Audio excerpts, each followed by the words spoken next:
Comprendre et travailler sur l'impact sociétal de l'IA est absolument fondamental. Ça va transformer notre société et il faut qu'on les transforme de façon responsable.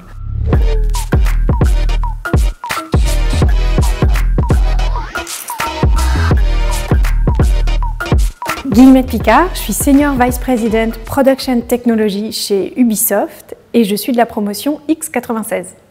Mon métier, c'est de fournir aux créatifs d'Ubisoft des technologies pour produire les jeux.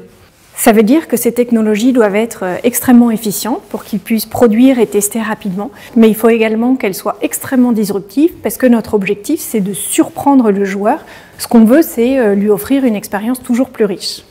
Quand j'étais à l'IX, il n'y avait pas d'intelligence artificielle et ce qui m'intéressait fondamentalement, c'est la physique, et ça m'intéressait tellement qu'ensuite j'ai fait une thèse en physique de la matière. Je pense que l'IX, par rapport à beaucoup d'autres universités, a cette grande chance d'être très pluridisciplinaire. Et par pluridisciplinaire, c'est évidemment sur les différents métiers techniques, mais c'est aussi sur les sciences sociales.